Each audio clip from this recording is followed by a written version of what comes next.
Welcome back to Missouri Mayhem, Mystery and Murder. I'm Mindy. And I'm Megan. We're so happy to be back with you. Hope everyone listening is having a great Monday. We are going to present to you today the case of the wrongfully convicted Ryan Ferguson that happened in 2001. Yes, we are. So, what have you been up to? Oh my gosh, every time you ask me this, I'm like, my life is so. I don't have an answer. Well, I guess I might as well plug it really quickly. I am starting a new education podcast, That's right. and That's you're going to be awesome, my Meg. first guest. Yes. But anyways, and that's called No Apples Given, but I won't talk about Oh, that much on here, but that's what I've been working on. okay. Well, What have that's you been something up to to? look forward to. Yeah. What about you? I went and saw our cousin who lives in Oklahoma and her That's babies. right. Oh, So, that was fun. so sweet. Yes.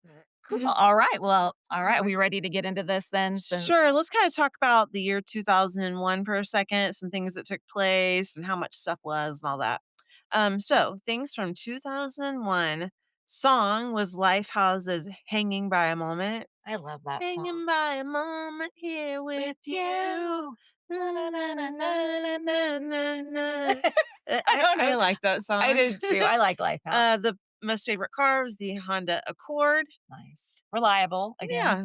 Practical. Baby names were Hannah, Emily, Madison, and then Jacob, Andrew, and Michael for Oh, boys. yeah, 2001. That was kind of the A Madison. lot of Madisons, yeah. Yes.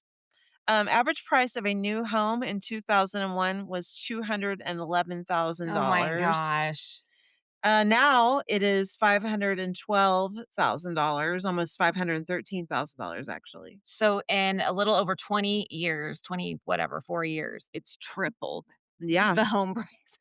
yeah, I mean, if you think about it, like, I mean, the people today, like the boys' age, I mean, yeah. how are they supposed to buy a house? They don't, they rent. They have to rent. Yeah, Yes. I Oh my know. goodness. That's crazy. But we could talk So, about inflation yeah, we for could days. all day long. All right. So before we jump into our story time, we do want to give a big shout out to all of our followers on Patreon and just say thank you from the bottom of our hearts for your support on there. And of course, all of our listeners out there on whatever platform you're listening to us on, we do appreciate it. Also, we have an email account, remember, that you can use to show us support or give us some good case recommendations.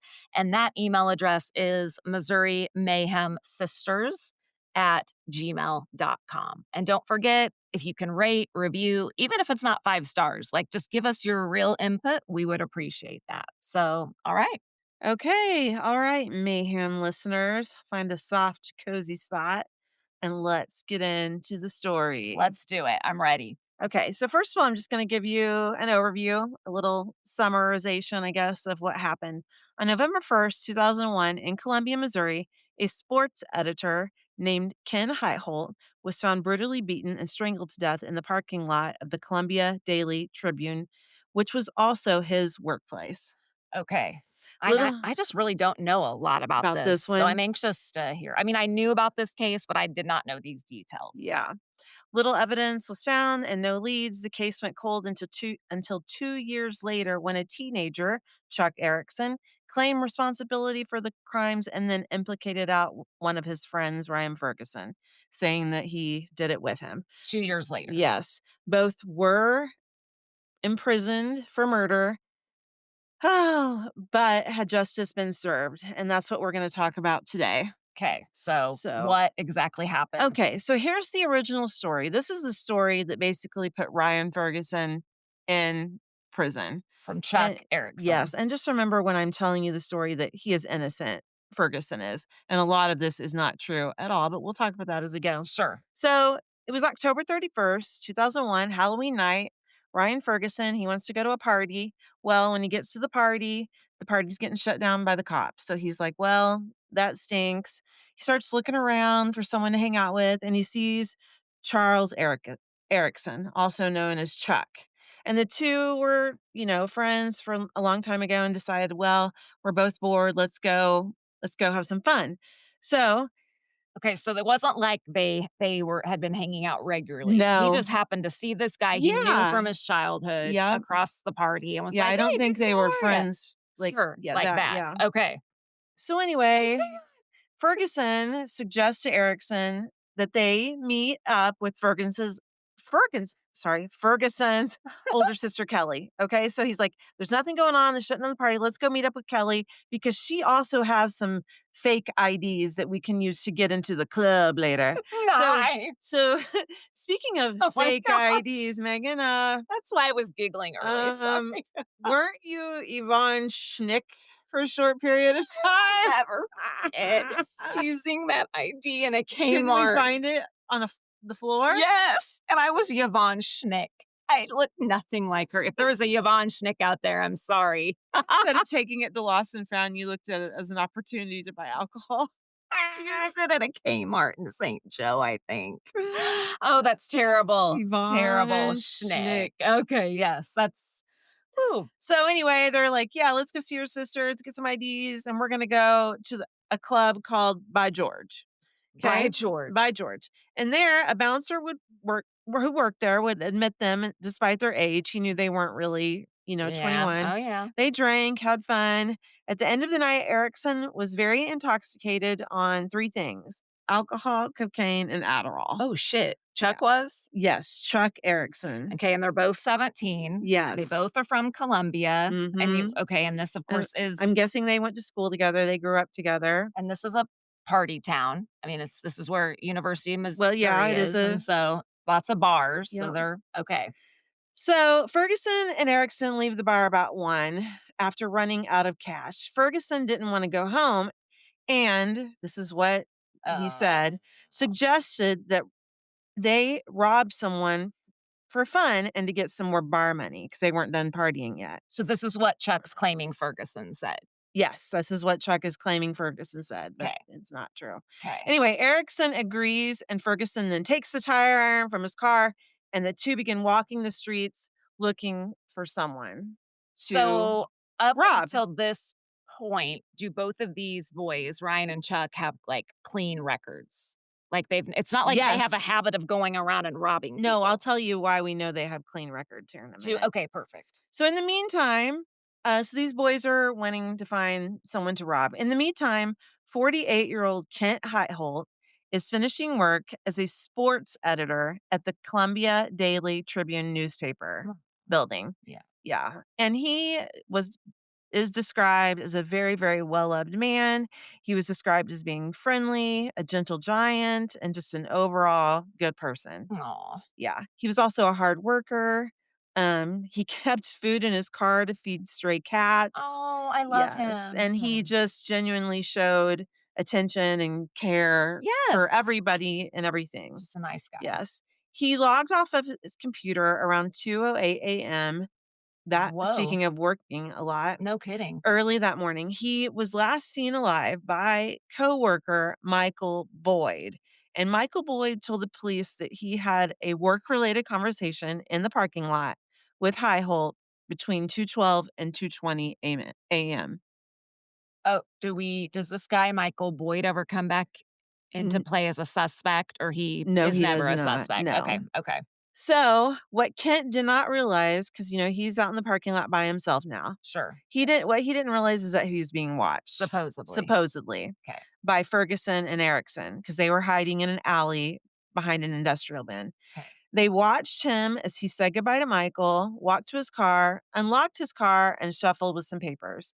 This is when Erickson and Ferguson supposedly come up behind him. Erickson repeatedly hits him until he falls to the ground and then drops the tire iron next to Ken's motionless body.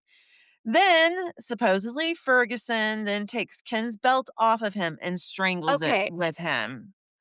Okay. This alright, and again, this is Chuck saying what happened 2 years later, Mhm. and, I mean, again, just Well, out of the blue, I'm gonna confess this. Here's what we did that night. We're guilty of this, just out of the blue 2 years later. yes, Okay, wow, and okay, we'll get to that in a minute. okay, this is crazy. Okay, so anyway, they are on the process of killing him. Meantime, the janitor, Shauna Ornt, goes outside to have a cigarette. She spots 2 shadowy figures ducked down by Kent's car. She goes inside because she's kind of freaked out, and Sure. she gets a hold of her coworker, Jerry Trump. Anyway, so in the meantime, while she's inside doing all that, Supposedly, Ferguson searched Ken's pockets, taking his watch, his keys. As they leave the scene, Jerry and Shauna come back out of the building together to check out the mayhem. Jerry sees somebody and shouts, "I see you." Okay. So, one of the janitors. Erickson hears him and replies, "Somebody's hurt." Then Jerry Trump walks to the body, realizes it's Kent, and calls 911 at 2:26 a.m. But doesn't like Chuck and Ryan aren't like standing there when he comes over to the body. They're already gone. I'm Yes. guessing. Like so Yeah, they're gone, and they're just like they had just said as they were leaving, "Somebody's somebody's hurt hurt." and took off. Yes. Okay. Yes. Okay. Ugh. Okay, so let's talk about the investigation into Ken Heitholt's death. The police came as soon as they could after they were called at 2:26 a.m., and there was nothing that could be done to save Kent. He was found severely beaten with a blunt object at least 11 Oh my times, gosh. yes, and strangled to death. He had defensive injuries, so he had obviously known he was being So attacked. he was, yeah, trying to defend Yes, himself. and due to the nature of assault and injuries, this is mayhem, guys. This is Oh mayhem right here, no. mayhem alert. Yeah. It was said that he struggled for 6 to 8 minutes. So he put up a fight. Fight. Yeah, he And he did, probably would and have survived if he had it had I mean, if it was 2 people, yeah. obviously he was outnumbered, but oh, So, they start investigating, who could have possibly done this. During the investigation, they did find a single bloody hair strand that was found in Kent's hand. They tried to match it with the DNA, but they could not find a match. okay, and that's what I was gonna say, is if Ryan and Chuck really did all this, like, get in the pockets, get stuff out, do else I mean, their DNA Would be would everywhere. would be all over it, right? Yep, Okay. yep. So, anyway, that did not match. They also found fingerprints on Kent's car. They they found them, they lifted them, and they tried to match them to to All the all the systems. data that's out there and Yeah, the DNA. And once again, there was no match. no match. Police also recovered bloody footprints at the crime scene and Kent's belt buckle that had come off his belt when he was being strangled with it. Which I would assume would have DNA or fingerprints of some kind too, Yes, that yes. would easily rule out or rule in Chuck and Ryan. Yeah, so the police are kind of like they're not getting a whole lot here. But the one thing that they do have is the description from Jerry and Shauna. And those two were the That janitors that were there that came out and so they saw the figures. but we're talking about nighttime, Nighttime janitors, yeah. middle of the night. Yeah, It's not like so, it's daytime. 2:30 Okay. in the morning, yeah. Mhm. Shauna said she got a good look at one of the attackers before he had spoken to them before walking away. Because remember, as they were walking away, they said, "Somebody's Somebody's hurt. hurt." Okay. So from her account of the description, along with the sketch, still nothing came Came from forward. that. So it's So just that's all they had was those 2 just saying that, and then it didn't come through. So the case, it was growing cold. And in the meantime, Ferguson and Erickson went on with their lives. They graduate from high school, go on to college. Erickson ends up going to school in Columbia, and Ferguson opts for Kansas City. so okay. So, okay, this is interesting. I'm anxious to hear how Erickson all of a sudden claims they did this, Yeah, out of the blue. yeah, So yeah. because I'm they've getting ready to tell you that. 'cause over these years, they've heard about this case, right, Uh-huh. in the news, Yep, and so I'm like, yep. "How do we get from A to B?" So I'm Okay. excited to not excited, So fast forward 2 years into 2003. So it okay. happened October 31st, 2001. Fast forward 2 years to 2003. The crime is still unsolved. Then, in October of 2003, local media again covered the murder. And Charles, or Chuck Erickson, as we'll call him, sees a news report on the murder. And on this news report is a sketch Okay. of a Of man.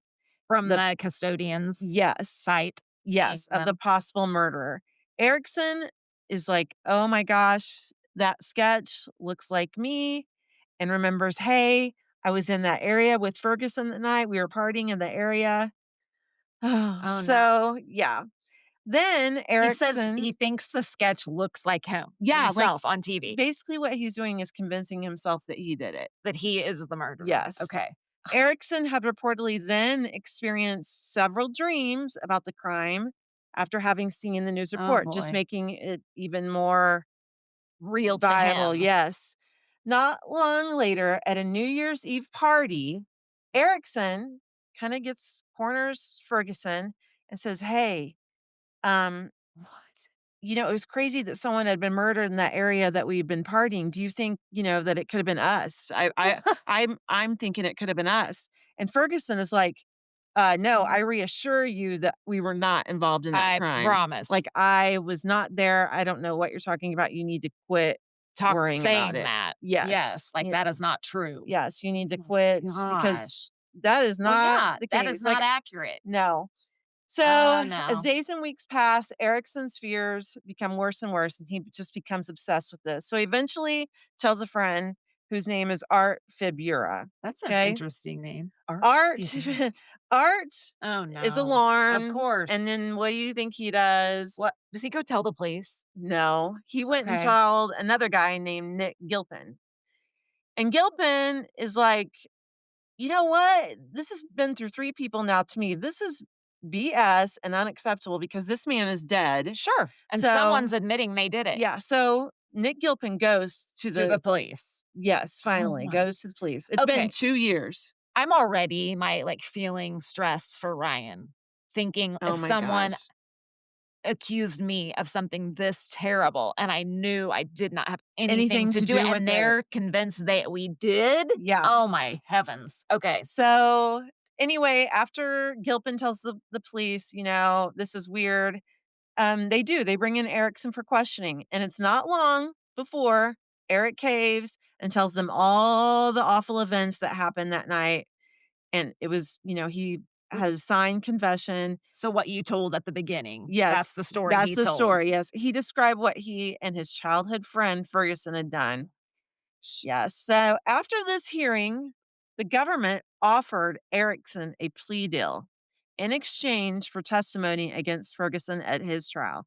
He took it, so Erickson goes to prison for 25 years since he took the plea. Instead of, So like, yes. life or Yeah, so basically they're like, "If you'll just take the plea deal and just, admit that you did it and tell us everything Ferguson did, then you only have to do 25 years instead of going to trial and maybe getting life." So, are the police checking the DNA and the fingerprints against Erickson at this point? Because wouldn't you be like, "Okay, one of these fingerprints or the DNA should match Well, I'm him." gonna go You'll I get to that? mentioned that, but Okay, yeah, I'll get to okay. that. 4 months, 4 months? yes, after they talked to Erickson. So, So, Ryan's just living his life in Kansas City, and yes, the whole time, Eric's, like, talking with the police, has made a plea deal. Ryan's a Oh, freshman in lord. college at this time.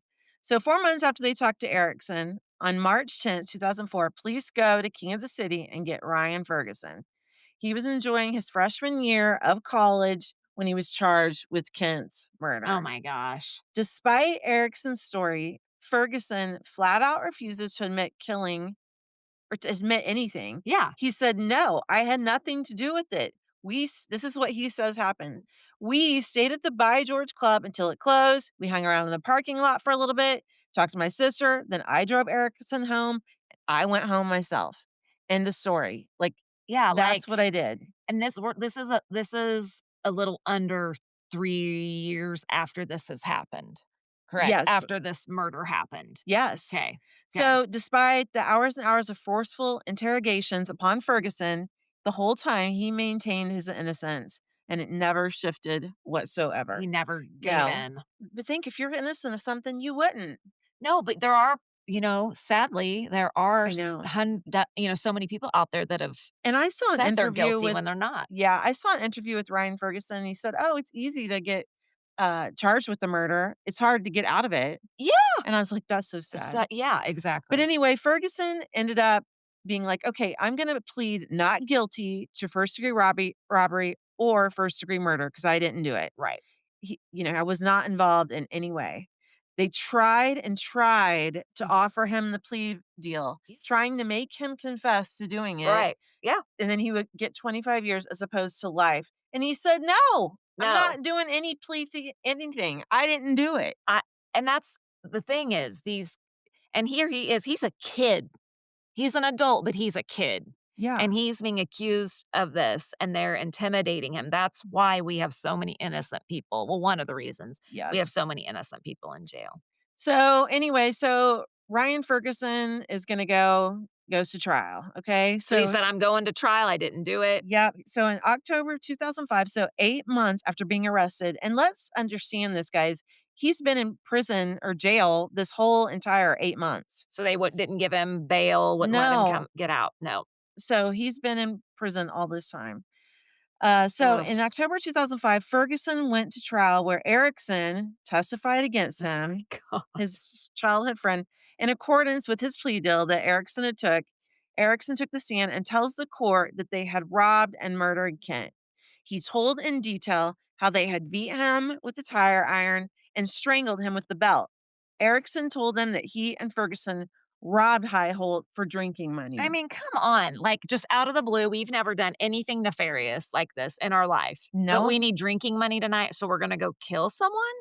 And then at the trial, you have the incriminating witnesses of Shauna Ornt and Jerry Trump. And they were the two janitors that worked the Columbia Tribune building. And they had supposedly come face to face with the killers. Remember that? Yeah. So Jerry Trump testified that he had seen Erickson and Ferguson at the scene. Trump also testified that while he was on jail on unrelated charges, his wife sent him a news article about the crime. He claims that as he removed the newspaper from the envelope, he saw photos of Erickson and Ferguson and immediately recognized them as the two men standing over Highholt on the evening of the murder. And we are going to talk more about this new news article again. Well, It's going to shit. come back up again. And if Okay. you're Ferguson, you're sitting there going, "What the Yeah. hell?"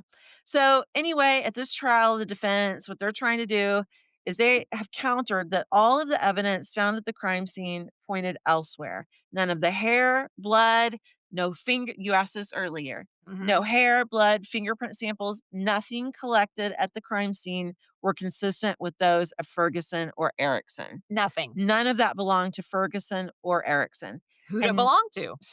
and no traces of the victim's blood were found in the vehicle that Ferguson was driving that night.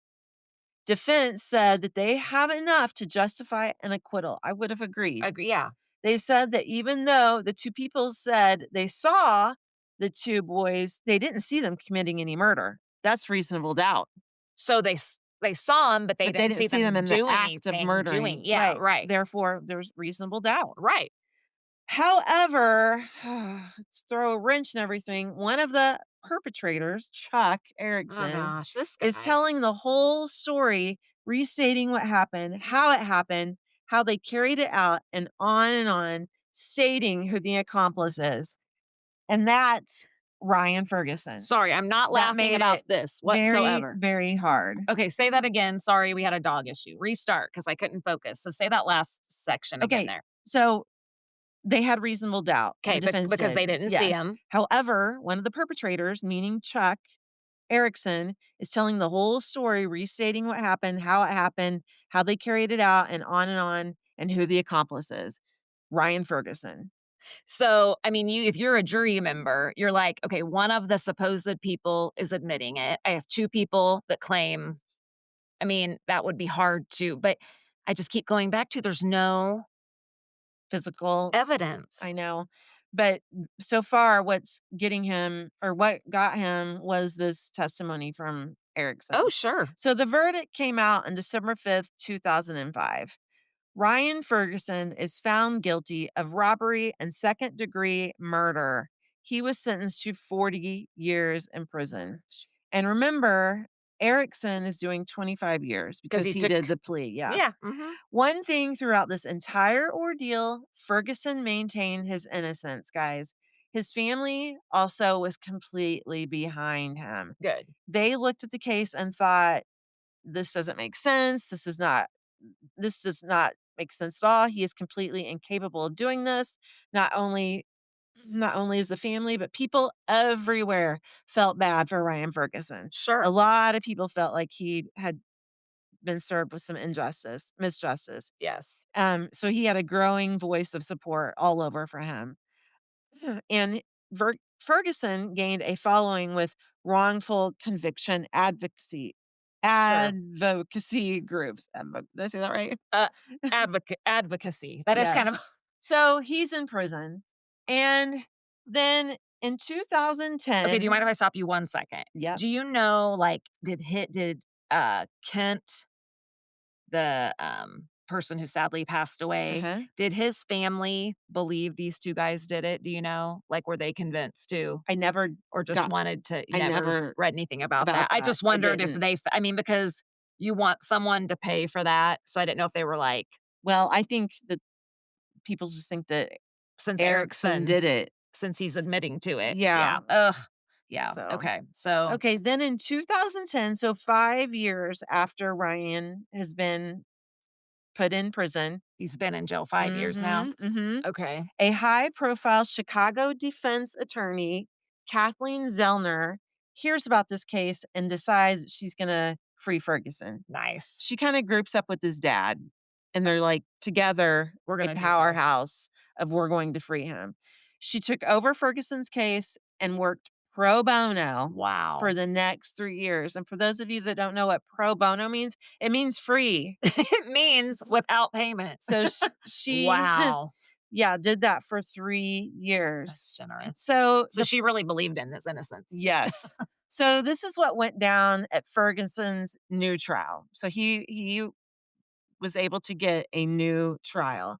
Okay. And at the trial, Zellner did a lot of she discovered a lot of things. She immediately interviewed the 3 witnesses, the 2 janitors, Jerry Trump and Shauna Ornt, and then Erickson, who who claims, that They're guilty. yeah, all 3 admitted that they lied in court. What? Yes, Now they're all and I'm gonna admitting to tell her? you why. Okay. They all lied in court and all recanted their stories, and every single one of them pointed the finger towards the prosecutor in the case, Kevin Crane. Mhm. Kevin Crane was trying to get Ryan Ferguson in jail forever. Why? Because they just wanted to pin it on someone. Yes, Yeah. and he just convinced all of these witnesses that it was janitor Shauna Ornt, who witnessed the 2 men fleeing the parking lot, testified that she had told Crane that the man she had seen on the night of the murder was not Ferguson. Mhm. She claimed that Crane had Ha. repeatedly tried to induce her to implicate Ferguson and that Crane became even threatening Megan during her last conversation with That him. I would like to say that surprises me, but the more we look at these cases, the Yeah. more you hear about this kind of intimidation. And then with Erickson, listen to what Crane did with Erickson. Erickson claimed that prosecutor Kevin Crane pressured him into implicating Ferguson. Erickson told the court that he didn't remember Ferguson even being involved in it at all. He admits that he had just been scared by the police, especially Kevin Crane. He said he implicated Ferguson, but now realized that he was the only perpetrator. He admits doing it all alone. Ferguson was there, he said, and And tried to stop me. Until that point, he hadn't had the time to reflect now on his mind was so clear. So he was the killer, and Ferguson actually had tried to stop the crime. So then they say, okay, Ryan, in the trial, they're like, he says you're there and that you saw what happened. And Ryan says, no, I wasn't there. I'm not ex I'm not accepting that. I was not there, I was not there witnessing anything, trying to stop him. I was not there. Even more than that, he said, I don't think Erickson's guilty either. he's a mess. Ferguson never believed Erickson had anything to do with it. He was never mad at Erickson, but believed he was a victim of circumstance.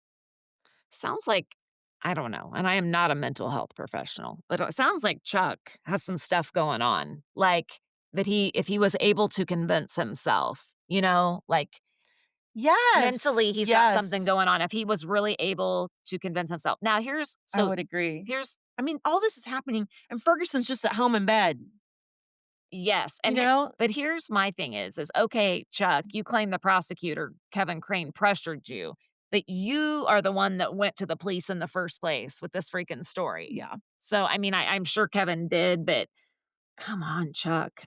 So What? also, Zellner then talked to Shauna Ornegan. She was put up there on to testify. Right. And she tells them that she told Kevin Crane that Ferguson was not the man she saw in the parking lot. Despite this, Crane, well, he's an evil man.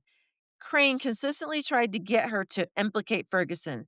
He had even been threatening. According to Shauna, she had gotten a really good look at the perpetrators.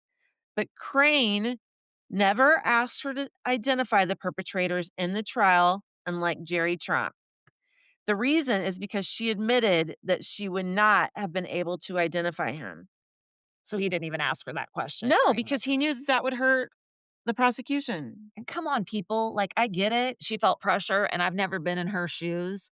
But if I mean, I don't know, how can you feel good about yourself getting on the stand and lying I know. about and accusing and sending someone to prison for 40 years? Even if Yes. you're being threatened and Okay, then Zellner discovers this. Remember how Jerry Trump was in jail and he supposedly got the letters from his wife with the pictures in them saying all oh, that? that he instantly Yeah, they recognized instantly him? recognized him. Well, when Jerry Trump was originally interviewed, he said he didn't get a good look at them at all. Well, by the time the original trial came, because of Crane, Sure. he said he had a really good look at them and knew it was definitely them, all because of Crane.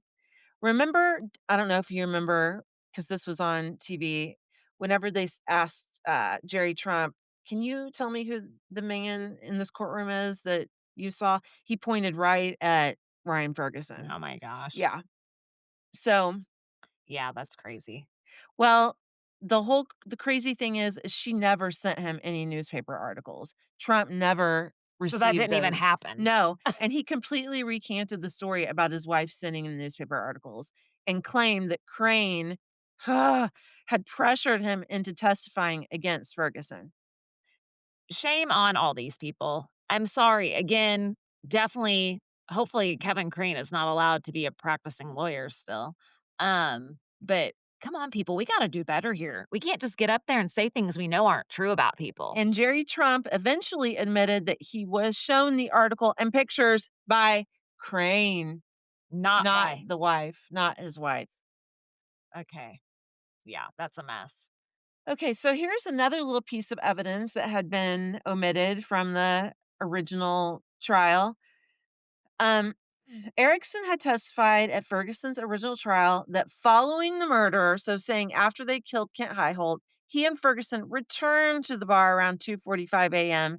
and were admitted by the same bouncer, Mike Shook, who had admitted them earlier. Erickson claimed on the stand that he and Ferguson had left the bar between 4 and 4:30 a.m. However, Shook, the bouncer, testified that the bar had been closed at 1:30 that morning, and the bar patron, Kim Bennett, testified that Erickson and Ferguson departed at 1:15 and 1:30 a.m.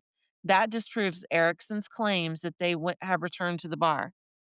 And I They want didn't, they were closed, the bar was closed. so I'm guessing they didn't have any back then, probably like security footage or anything where they could actually prove. But No! I mean, what bar closes at 4:30 a.m.? Well, some of Some, them do, but some, no, I mean, obviously, I don't know, but but yeah, not that that all not one. that one, So that okay. was a lie. Oh, Zellner also realized that the bloody footprints never were submitted as evidence because they did not match the size, shoes of Erickson or Ferguson, so so we those were just ruled out. yeah. Can you imagine being Zellner and finding all this stuff? Oh, yeah, and knowing Especially against this Crane guy? yeah, and what, again, is so sad is this, I think, happens more than people realize, this Well, and pressuring I feel like and Kevin Crane, hands down, single-handedly put Ferguson in prison yes, and do for we 10 yeah, years. yes, agreed. Okay, so let's talk about Ryan Ferguson's second trial ruling. What Okay, happened after he got to go back? Well, after Zellner presented all the information we just talked about in Ryan's November 2013 trial, the Court of Appeals ruled Ferguson did not get a fair trial originally. good. The 2005 conviction was vacated on November 5th, 2013, by the Western District of the Missouri Court of Appeals, and Ferguson was released on the evening of November 12th after spending nearly a decade in prison. And I love this story. Every charge against him was dismissed. He was cleared from everything. The court was satisfied of his innocence. And then on November 12th, 2013, this is so sweet, while waiting for his attorney to come visit his family, instead, his attorney, Zellner, appeared at the window with a clipboard that said, "It is over," all caps. He Nice. was released right then. He had been in prison for 10 years. Maximum security prison, y'all. Not like a county jail. We're talking about maximum security. 10 years, his 20s, essentially. Yeah. His Very 20s. vital years for Uh, growing up, having yes. relationships, Just being a dad, like those all well, and things. and your 20s are formative Yeah, years of who you become as a for human, sure. and to have to spend that in jail surrounded by Mhm. other criminals, but Yeah, so with all that in mind that you just said, Ryan files a civil suit. yes. Yes, on March 11th, 2014, so, like, a year later from, when he was freed, Ferguson filed a civil suit against 11 individuals, as well as the Boone County, Missouri, and the City of Columbia in the U.S. District Court for Yes. the Western District of Missouri. The suit alleged suppression of evidence, fabrication of evidence, reckless and intentional failure to Well, investigate, yeah. they didn't, malicious prosecution, conspiracy to deprive Y constitutional rights, false arrest, and defamation. The suit also claimed that following Ferguson's release, former prosecutor Kevin Crane and former Columbia Police Chief Randy Boehm harmed Ferguson by continuing to make statements about his guilt. so they kept saying he was guilty. Yeah, Dumbasses, seriously? yes. Oh And my then in gosh. July of 2017, a settlement hearing took place and a judge awarded Ferguson $11 million. $1 million for each year he spent in prison and $1 million for legal expenses. Nice. Ferguson's case has been cited by the National Registry of Exonerations as an exoneration. And then it's not over yet, y'all. Then in November of 2024, so Wow, 7 just years. just like a year ago? Yes, so 7 years after getting the 11 million, he was awarded another 38 million in damages after Travelers Insurance failed to pay him from a previous wrongful conviction lawsuit. What? Oh my So he gosh. did serve a long time, 10 years is a long time, but boy, they're paying him now. So, Do we know anything about Kevin Crane? Is he still a prosecutor? you know what? Surely he's not, right? I think I think he went on to become like a judge or something. No way. I'm not No sure. way. I'm Oh not my sure. g I wonder what happened with Columbia Police Chief Randy Boehm. I mean, how can you look at the evidence and then still get up there and claim he's guilty? Shame Yeah. on them. Yeah. So, Wow, okay. but he's free now. That's amazing. And so what is he doing now? In April of 2016, it was announced that Ferguson would host an MTV series entitled Unlocking the Truth, a serialized documentary following other cases of possible wrongful convictions. So he was using Yeah, what he had to help others. good. In 2022, Ferguson was a contestant on the 33rd season of The Amazing Race Fun. with his friend Love it. Dusty Harris, and they finished in third place. That's pretty good. Oh, that's I feel like yes. he should have got first place That's after that. awesome. He is now an advocate for the wrongly convicted, working in real estate in New York, and hosts the podcast Prison Counts. And also something I didn't mention, Oh, he lives in New York now? uh, he sells real estate in New York. Yeah, I guess so. Okay. Um, Anyway, in September of 2013, the first book about Ryan Ferguson's case was released, and it is called Free Ryan Ferguson: 101 Reasons Why Ryan Ferguson Should Be Released by Brian D'Ambrosio. The book details allegations of police misconduct, intimidation by prosecutor Kevin Great. Crane. The case has also been featured on 48 Hours, Dateline, and in numerous other newspapers and media outlets. A documentary titled Dream Killer, detailing the case and Bill Ferguson's journey to free his son, debuted at the 2015 Tribeca Film Festival. It aired in August of 2016. Oh, that's cool. Okay, so where is Oh, Chuck boy. Erickson now? Well, Yeah, okay, that's what I wanna What happened with him? Well, he received a 25-year sentence in exchange for testifying against Ferguson. Erickson filed an appeal in December of 2018, with which the court denied because he had already confessed to the crime. Oh my god. Then in June of 2020, Erickson filed for a rehearing. Erickson was released on parole in January of 2023 after serving 18 years of his 25-year sentence. So, I mean, So he's what are out your there. thoughts on that? Like, I mean, I'm like, "You know what? You admitted to it. You pulled Ferguson into all this. Well, you should get life, right? I mean, like, you It's definitely all about the plea deal. deserve your time." Yes.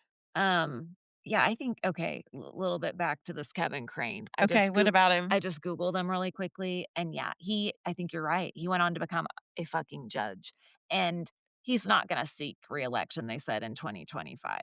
But, oh my gosh, that blows my mind. Yeah. Anyways, okay, Yeah, um, Kevin Crane, not good guy. no, He okay, will, I don't know, arrange it however he wants each case, I'm sure. but it sounds like Ryan doesn't hold any ill will He against doesn't. Erickson. He I mean, and doesn't. kudos to him for that. He's just kinda like, "You know what? He wasn't in the right frame of mind," you know? Yeah, He doesn't know what something he's talking about either. And, it is strange that neither one of them had any, blood in their car or anything like that, or Erickson no. particularly, yeah. And there's a isn't there like a name for that when you see something and then you convince yourself? Yes. Kinda like the case we did, Yes. on, you know, Bobby Joe Stinnett, where Mhm. that Lisa Montgomery, they said she had kinda convinced herself she was pregnant, Yeah. mentally, like, she thought Yes, that's absolutely the thing, and I think yes, that's what happened to Charles Erickson is he was like, "Oh my gosh, we did it," and then the dreams, and on and on and on, but the way he described the murder in the courtroom was accurate with the crime scene. So but maybe he did do it by himself. and that's what I was gonna ask. So did have they No. ever matched the DNA, the No. hair, the fingerprints? Nothing. No. So they weren't able to even prove that Chuck did it.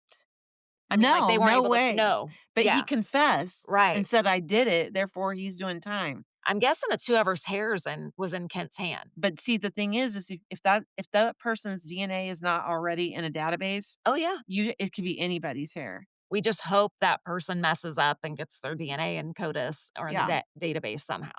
Gets Yeah, arrested and for something then they else. can look into it again and maybe it'll come up then. Wow. Okay, you guys. So, Well, all right. So did you want me to say a little prayer for sure, if you want to. I can do that. All right. Dear Lord, thank you for bringing us together today to share this story of redemption, I think is what we could say that Ryan obviously experienced something very terrible, but he has turned it into something that he's using for good.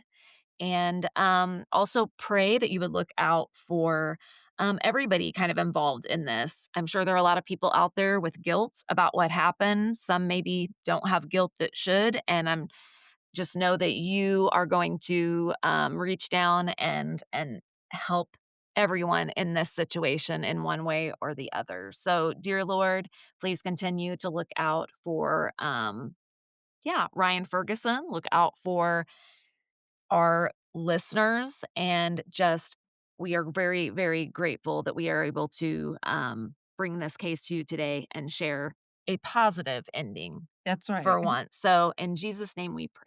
Amen. Amen. If you like today's story, again, we would appreciate a rate and review. It does help us, get our name out there so more individuals can hear about mysteries in Missouri. And of course, you can listen to us on all major podcast platforms. Plus, don't forget Instagram, Facebook, Patreon, YouTube, all that good stuff.